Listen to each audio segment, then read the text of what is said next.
ఓడెత్తేసి ఏమైపోయింది, చివరికి తిరుమల లడ్డూలో కల్తీ అని జరిగిన తర్వాత చివరికి నాలాంటోడు లేకపోతే వైసీపీలో కాస్త మాట్లాడేవాళ్ళు బయటకు వచ్చి, సార్ అంతా బాగానే ఉంది కానీ లడ్డూ కల్తీ అనేది శాంపిల్ డ్రా చేసింది మన ప్రభుత్వంలోనే కదా సార్ అనగానే గప్చూప్ సంబార్బిడ్డి అర్థమైపోయింది.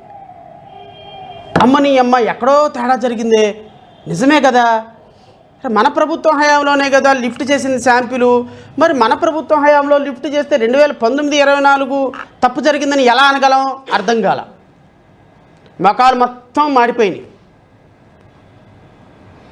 బాణం చేతిలో నుంచి వెళ్ళిపోయింది, వెనక్కి రాదు. ఆ బాణం వెళ్ళిపోతూ ఉంది, ఎవరిని గుచ్చుకుంటుందో తెలియదు. అలా గుచ్చుకొని ఆగుద్దేమో బాణం, వెనక్కి లాగుదామని పరిగెడుతున్నారు దాని వెనక. మరి ఫోర్స్గా బాణం వదిలేరు, ఆగట్లేదు. బాణం వెళ్ళిపోయి ఎక్కడ గుచ్చుకుందాయంటే నువ్వు గురి పెట్టింది ఒకళ్ళకైతే వెనక్కి తిరిగి ఇటు తిరిగి వచ్చి హెరిటేజ్కి గుచ్చుకుంది. అది హెరిటేజ్కి గుచ్చుకునేటప్పటికి బ్లీడింగ్ అవుతుంది. గుచ్చుకున్న తర్వాత బ్లీడింగ్ అవుతుంది కదా, ఇప్పుడు బ్లీడింగ్ని తొడవాలి ఎలా? మళ్ళీ బాణం తీశారు బయటికి. ఇక ABN, TV5 ఆయింట్మెంట్ ఒకళ్ళు, పౌడర్ ఒకళ్ళు, పసుపు ఒకళ్ళు పట్టుకొని ఆ హెరిటేజ్ కారుతున్న బ్లీడింగ్ని ఆపడానికి ప్రయత్నం చేస్తున్నారు. మొత్తం మీడియా వెళ్ళి ఆ హెరిటేజ్కి మొత్తానికి బ్లీడింగ్ ఆపే ప్రయత్నం చేస్తుంది. ఇప్పుడు పోయి తీసిన తర్వాత అరే బాణం ఎటో వేసాం, అది వెళ్ళి హెరిటేజ్ గుచ్చుకొని దానికి 4,000 కోట్ల రూపాయలు నష్టం వచ్చిందని ఆగారా? అబ్బే, మళ్ళీ అక్కడి నుంచి మళ్ళీ ఎక్కుపెట్టారు బాణం. మళ్ళీ బాణం ఎక్కువ పెడితే ఎడు తిరుగుద్ది, అది అడు తిరిగి ఇటు తిరిగి సార్ మీరు గురిపెట్టేది ఒకళ్ళకైతే తగులుతుంది ఒకళ్ళకి. ఎక్కడో తేడా జరుగుతుంది, గుర్తుపెట్టుకోండి, గమనించండి. ఎందుకంటే మీరు గురిపెట్టిన బాణం దైవ సంకల్పం కలిగిన బాణం, వెంకటేశ్వర స్వామి సంకల్పం కలిగిన బాణం. అది మీరు గురిపెట్టిన వాళ్ళకు తగలదు. మీరు ఆ బాణం ఎవరికి గుచ్చుకోవాలని భావిస్తుందో వాళ్ళ దగ్గరికి వెళ్తుంది. అది ఈసారి మీరు గురిపెట్టారు, అడు తిరిగి ఇటు తిరిగి ఆ బాణం చంద్రబాబు నాయుడికి, పవన్ కళ్యాణ్కి, నారా లోకేష్కే గుచ్చుకుంటుంది. ఎందుకు అంటే మీరు అసెంబ్లీలో నిన్న చేసిన ప్రసంగానికి వాస్తవాలకి నక్కకి నాగలోకానికి ఉన్న దూరం ఉంది కాబట్టి, మీ వాస్తవాలకి, మీ మాటలకి, మీ ముఖానికి 21కి 100% స్ట్రైక్ రేటు. 21కి 100% స్ట్రైక్ రేటు గౌరవ ఉప ముఖ్యమంత్రి గారికి. ఈ 21% స్ట్రైక్ రేటు ఒక ముఖ్యమంత్రి 19-24 మధ్య 48 కోట్ల లడ్డు ప్రసాదాలు ఇది చెప్తా, ఇది వినిపిస్తా, ఇది కూడా వినిపించాలి రాష్ట్ర ప్రజలకి. 19-24 మధ్య ముఖం చూసారా? తల పైకి లెగవట్ల స్పీకర్ను చూడటానికి, తలకాయ ఉంచుకొని గత ప్రభుత్వ పాలనలో ఉన్నాం, తల ఉంచుకొని బాధతో స్పష్టత లేని వర్డింగ్, దేన్ని మాట్లాడుతున్నామో తెలియని వర్డింగ్. అసెంబ్లీ స్పీకర్ పైన కూర్చున్నాడు, అధ్యక్ష ఇది జరిగింది తప్పు,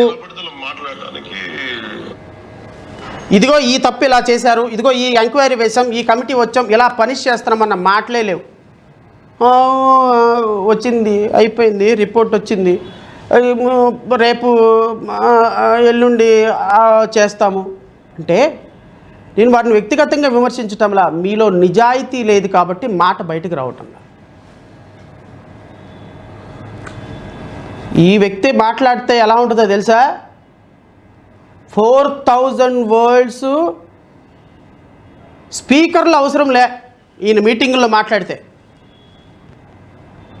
ఇక్కడ మాట్లాడితే గాంధీనగర్ చివరికి స్పీకర్ లేకుండా మాట్లాడగలిగిన కంఠస్వరం ఉన్నటువంటి వ్యక్తి ఈరోజు అని ఎందుకు మాట్లాడుతున్నారు?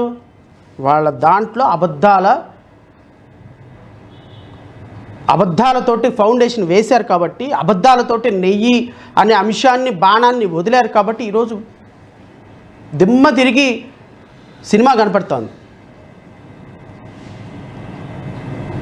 క్రిస్టియన్లు, ముస్లిమ్స్, హిందువులు వీళ్ళందరూ రావాలి, రోడ్ల మీదకి రావాలి, కొట్టుకోవాలి.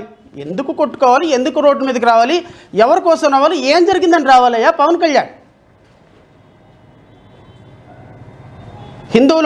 హిందువులకు మాత్రమే మీరు ధర్మ పరిరక్షణ అధికారా ఈ రాష్ట్రంలో?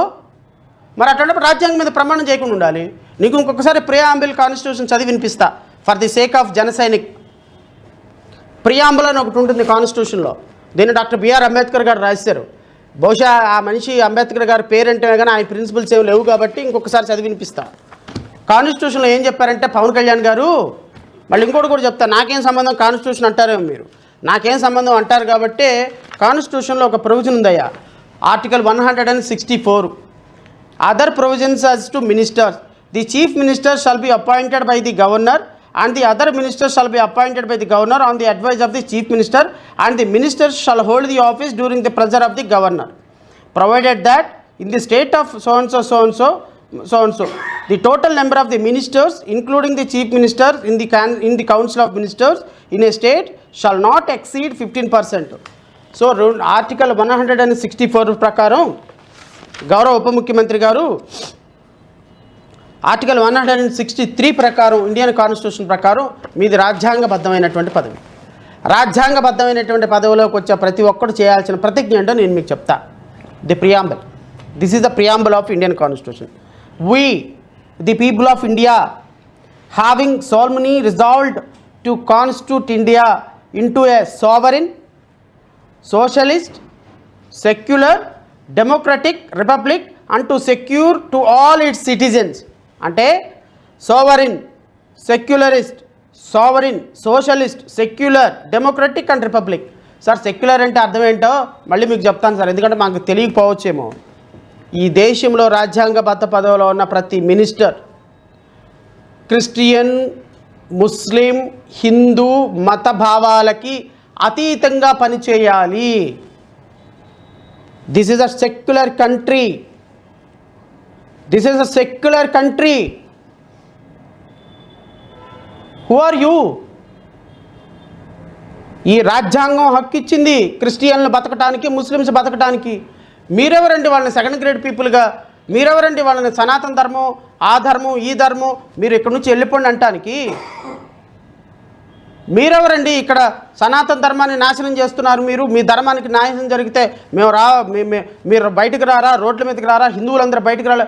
ఏంటి ఈ దేశంలో అత్యున్నతంగా హిందువులు, ఈ దేశం హిందూ దేశంగా సెక్యులర్ భావాలతోటి ఈరోజు 78 సంవత్సరాలైన రాజ్యాంగం నిలబడి ఉంది అంటే ఇక్కడ హిందువులు, ముస్లింలు, క్రిస్టియన్లు అందరూ కూడా వారి మత భావాలను గౌరవించుకుంటూ అన్నదమ్ముల్లాగా బతుకుతున్నటువంటి దేశం ఈ దేశం.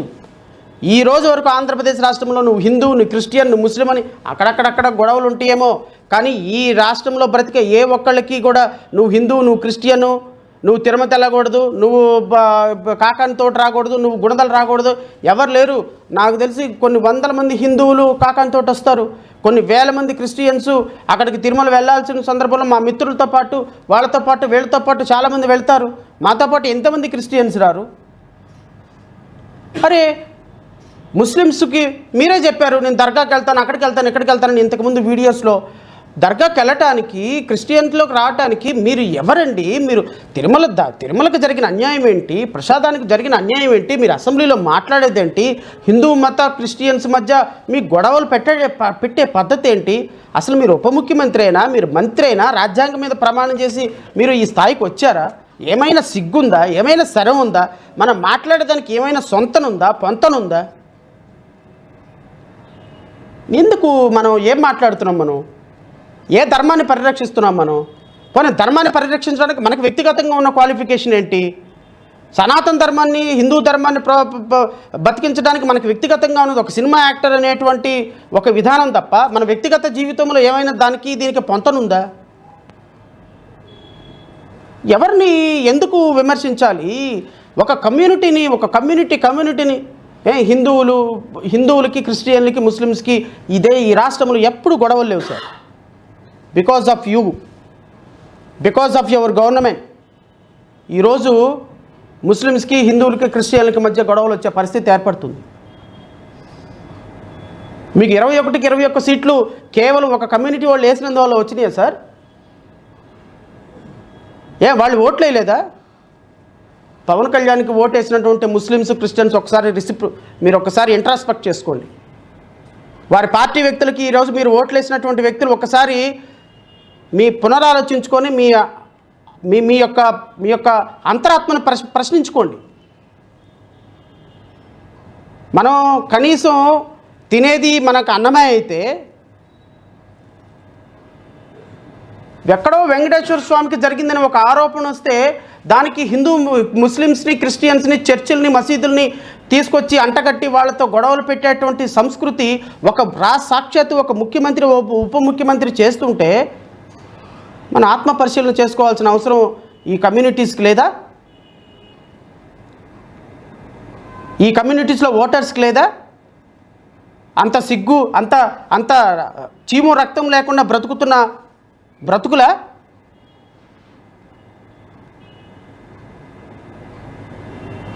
గాజు గ్లాసుకు ఓటేసే సందర్భంలో ఇవన్నీ ఆలోచించే ఓటేశారా మీరు?